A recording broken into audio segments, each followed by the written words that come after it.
नमस्कार दोस्तों, मैं सीताराम शर्मा हिंदी एंड संस्कृत क्लासेज में आपका स्वागत है। आज हम हिंदी व्याकरण में सर्वनाम पढ़ेंगे, तो चलिए शुरू करते हैं।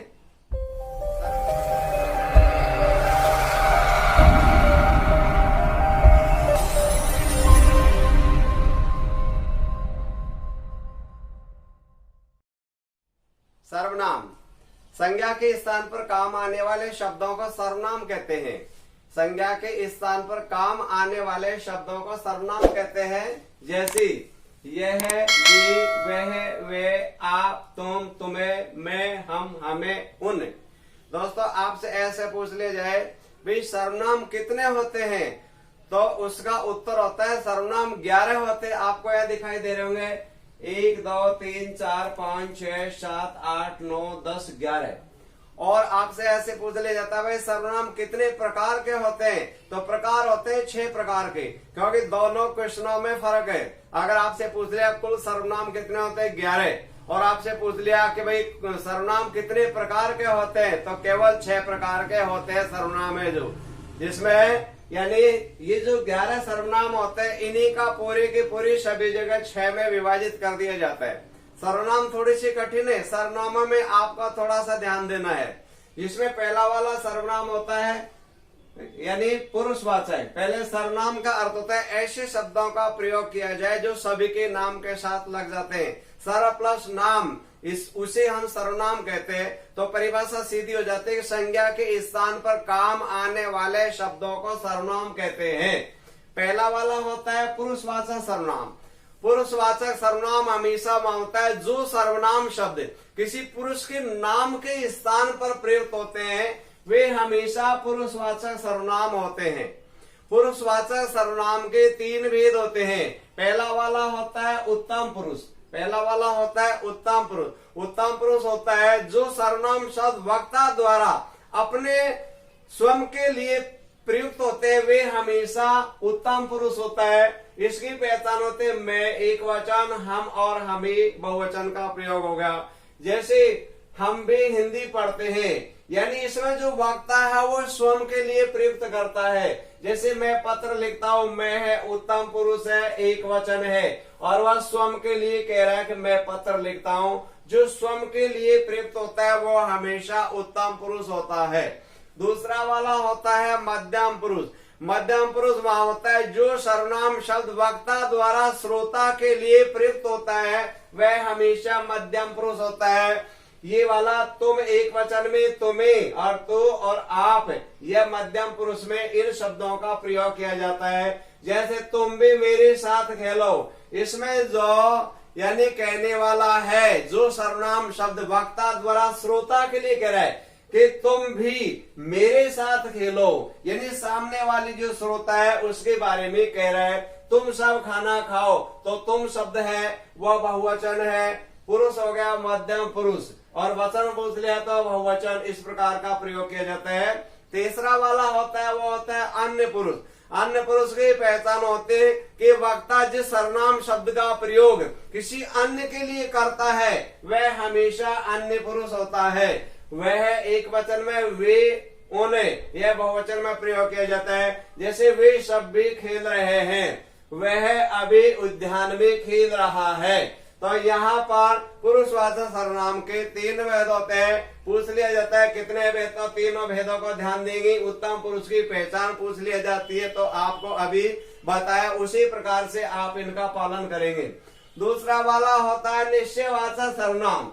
निश्चयवाचक सर्वनाम का परिभाषा होती है जिस सर्वनाम से पास या दूर स्थित वस्तुओं या व्यक्तियों या प्राणियों के बारे में अवगत कराया जाता है, वह हमेशा निश्चयवाचक होता है। निश्चय का अर्थ होता है जिसके बारे में बिल्कुल कन्फर्म हो जाए। तो दोस्तों, कन्फर्म होता है वो 2 तरीके से होता है। पहला होता है नजदीक हेतु। नजदीक हेतु हमेशा यह है और ये का प्रयोग किया जाता है, और दूर हेतु वह है और वे का प्रयोग किया जाता है। यह एक वचन में, ये बहुवचन में। यह मेरा घर है, तो यह हो गया वो निश्चित हो गया, और घर है वो संज्ञा हो गया।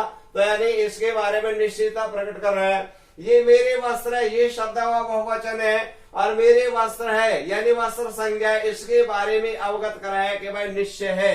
तो ये नजदीक हेतु किया जाता है, दूर हेतु प्रयोग किया जाता है वह और वे का। जैसे वह मेरी कमीज है तो यानी दूर है, यानी एक तिल के बराबर दूर होता है, वो हमेशा दूर होता है। जैसे वह और वे का दूर के लिए और यह और ये का नजदीक के लिए। जैसे वह मेरी कमीज है यानी दूर है, कमीज होगी संज्ञा, इसके स्थान पर प्रयुक्त हो गया, वह हो गया सर्वनाम, तो निश्चितता का बोध हो गया, निश्चयवाचक हो गया। वे मेरे खिलौने हैं, इसमें यानी खिलौने संज्ञा हो गया, और वे मेरे, ये बिल्कुल कंफर्म हो रहा है कि यहाँ पर निश्चयवाचक सर्वनाम का प्रयोग किया जा रहा है। वह हमेशा निश्चयवाचक सर्वनाम होता है। तीसरा वाला सर्वनाम होता है वो अनिश्चयवाचक सर्वनाम होता है। अनिश्चयवाचक का मतलब होता है जिसमें यानी जिस सर्वनाम से किसी निश्चित प्राणी या वस्तु का बोध न हो वह अनिश्चयवाचक सर्वनाम होता है। इसमें हमेशा कन्फर्म नहीं होता और इस सर्वनाम की पहचान होती है हमेशा कोई भी वाक्य आ जाता है वहां कोई, कुछ और कहीं इन शब्दों का प्रयोग 100% किया जाता है। जैसे बाहर कोई आदमी खड़ा है तो यहाँ पर आदमी संज्ञा है और यहाँ पर कंफर्म नहीं हो रहा तो कोई शब्द आ गया तो अनिश्चयवाचक सर्वनाम हो गया। जैसे दूध में कुछ पड़ा है यानी दूध है वो संज्ञा है और पड़ा है क्रिया है, लेकिन कंफर्म नहीं हो रहा कि क्या पड़ा हुआ है, इसलिए कुछ शब्द आते हैं और वो भी हमेशा अनिश्चयवाचक सर्वनाम होता है। जैसे कहीं से आवाज आ रही है, ये कहीं शब्द का आ गया कि कहीं से आवाज आ रही है। अब ध्यान दीजिए दोस्तों, अनिश्चयवाचक सर्वनाम में कोई शब्द का प्रयोग हमेशा यानी कोई सर्वनाम का प्रयोग हमेशा प्राणी के लिए ही किया जाता है। जैसे देखो बाहर कोई आदमी खड़ा है तो आदमी प्राणी है इसलिए, यानी जैसे कोई गा रहा है तो गाने वाला हमेशा प्राणी है, सजीव है, यानी हमेशा सजीव के लिए कोई सर्वनाम शब्द का प्रयोग किया जाता है। और जो कुछ शब्द है उसका प्रयोग हमेशा निर्जीव वस्तुओं के लिए किया जाता है। जैसे दूध में कुछ पड़ा है, जो दूध शब्द है वो निर्जीव है इसलिए यहाँ पर कंफर्म नहीं हो रहा, इसलिए होगा दूध में कुछ पड़ा है। ठीक है दोस्तों, तो यानी ऐसे भी कंपटीशन एग्जाम में पूछ लिया जाता है कि प्राणी के लिए हमेशा कौन से सर्वनाम में कौन सा शब्द आता है। तो जो प्राणीवाचक होता है वहां हमेशा अनिश्चयवाचक में कोई का प्रयोग किया जाता है और कुछ शब्द का प्रयोग निर्जीव वस्तु होती है उनके लिए हमेशा किया जाता है। अब यहाँ पर हमारा जो चौथा नंबर का है वह है संबंध वाचक सर्वनाम। संबंध वाचक सर्वनाम में हमेशा का, के, ना, ने, सा, से, जो, तो इन शब्दों का प्रयोग किया जाता है।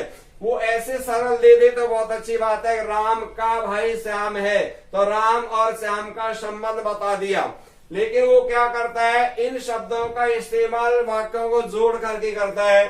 जैसे जिसकी लाठी उसके बैल, यहाँ पर किया गया और ये भी किया गया तो ये क्या होगा, रिलेशन हो गया, संबंध हो गया।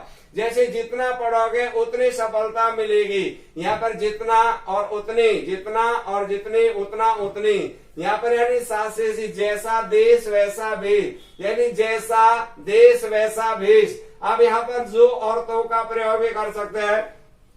यह वही देश है जो सोने की चिड़िया कहलाता है, तो देश और सोने की चिड़िया का संबंध हो गया। तो जो शब्द आ जाता है तो भी हो गया तो का। जैसे पढ़ते तो सुख पाते, यानी दो वाक्यों में जो रिलेशन बताया जाता है तो वहां पर जो और तो का प्रयोग भी कर दिया जाता है और इनके माध्यम से तो पहचान हो जाती है। तो यानी संबंध कारक में हमेशा काके की, नाने ने, सासे से और जोता का प्रयोग किया जाता है। ध्यान दीजिए दोस्तों, संबंधवाचक सर्वनाम में रा, रे, री शब्दों का प्रयोग नहीं किया जाता। ये मोस्ट यानी बात है, कंपटीशन में पूछ लिया भी जाता है, जो आगे आपको क्वेश्चन बताऊंगा।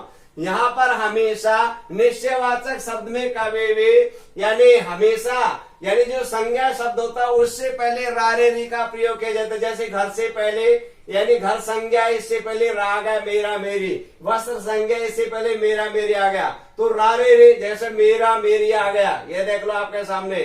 अब यहाँ पर यानी संबंधवाचक सर्वनाम में कभी भी रा रे री शब्दों का प्रयोग नहीं किया जाता।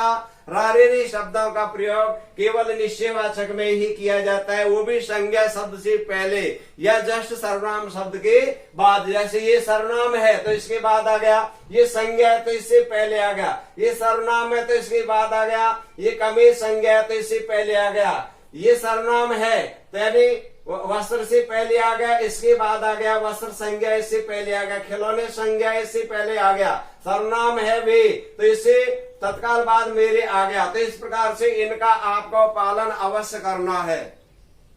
नंबर 5वां सर्वनाम है निजवाचक सर्वनाम। निजवाचक सर्वनाम वहां होता है जहाँ अपनापन का बोध हो, वह निजवाचक सर्वनाम होता है। निजवाचक सर्वनाम में हमेशा वाक्यों में अपना, स्वयं, खुद इन शब्दों का प्रयोग किया जाता है, वहां हमेशा निजवाचक सर्वनाम होता है। जैसे अपना काम अपने आप करो तो यहाँ पर आ गया अपना, अपने आप। दूसरा आ गया यात्री अपने सामान की रक्षा स्वयं करे तो यहाँ पर क्या आ गया, स्वयं आ गया। यह उनका अपना दोष है, यहाँ आ गया अपना तो यहाँ हो गया। राधा ने खुद को संभाला यानी खुद शब्द आ गया, वहां निजवाचक सर्वनाम होगा। ध्यान दीजिए दोस्तों, एक ही वाक्य में 2-3 सर्वनाम शब्द आ जाते हैं तो हमको कैसे पहचानना है। जैसे ये है, ये हो गया निश्चयवाचक, उनका ये वाला होगा संबंधवाचक और अपना ये वाला होगा निजवाचक। इसलिए अगर रेखांकित यह कर देता तब तो निश्चयवाचक हो जाता, उनका पे कर देता तो संबंधवाचक हो जाता, लेकिन उसने रेखांकित नहीं किया तो लास्ट वाला जो होता है वही उत्तर माना जाता है। तो यहाँ पर अपना है वो क्या होगा, निजवाचक हो गया, इसलिए यहाँ पर निजवाचक सर्वनाम हो गया। लेकिन और में इतनी दिक्कत नहीं, तो इसमें 3 सर्वनाम है, एक ही वाक्य में 3 सर्वनाम है। अब यहाँ पर उत्तर केवल वैलिड होगा, अपना आने के बाद निजवाचक होगा। तो जैसे राधा ने खुद को संभाला। हमारा 6वां नंबर है प्रश्नवाचक सर्वनाम। प्रश्नवाचक सर्वनाम वहां पर होता है जहां पर जिन सर्वनाम शब्दों का प्रयोग प्रश्न पूछने के लिए किया जाता है, वहां हमेशा प्रश्नवाचक सर्वनाम होता है। और प्रश्नवाचक सर्वनाम में वक्ता और श्रोता जो वार्तालाप करते हैं, जो पूछा जा रहा है उसके बारे में जवाब देते हैं, वहां प्रश्नवाचक।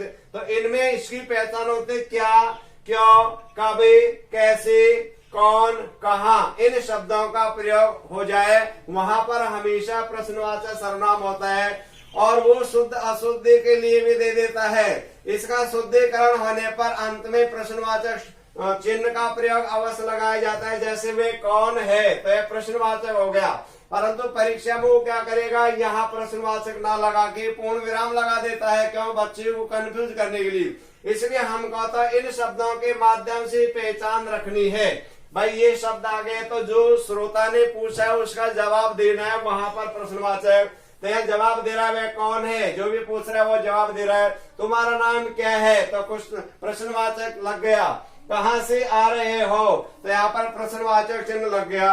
अब ध्यान दीजिए दोस्तों, 2 प्रश्न आपके सामने कंपटीशन एग्जाम में कैसे पूछा जाता है, उत्तर पर निर्भर है, प्रश्न पर निर्भर नहीं। यहाँ पर पूछ गया, ये हमारा प्रश्न है पहला नंबर, वह पुस्तक है में व्याकरण कोटि से वह शब्द है, और उत्तर में संज्ञा, सर्वनाम, विशेषण, क्रिया। अब बच्चा है वो अधिकतर इसको सर्वनाम कर देता है, लेकिन दोस्तों यहाँ पर सर्वनाम नहीं होगा। क्यों, ये पहचान है कि संज्ञा शब्द से पहले अगर वह, वे, यह, ये सर्वनाम हो तो वो हमेशा संकेतवाचक विशेषण होता है। तो यहाँ पर उत्तर इसका होगा विशेषण।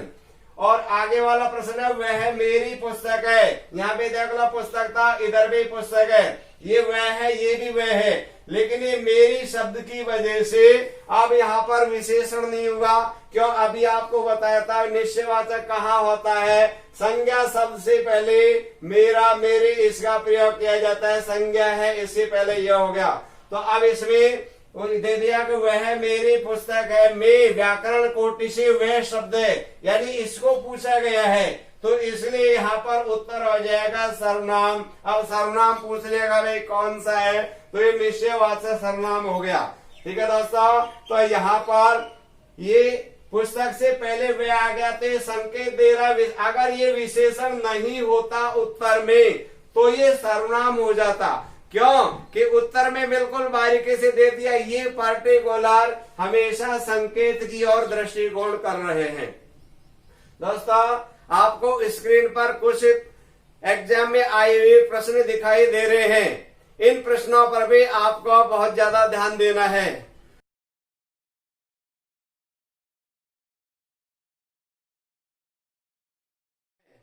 दोस्तों, आपको अगर ये वीडियो अच्छी लगी तो इसे लाइक करें तथा हमारे इस चैनल को सब्सक्राइब करें, और इस सर्वनाम टॉपिक में किसी भी प्रकार की आपको कोई प्रॉब्लम हो तो आप हमें कमेंट करके अवश्य बताएं।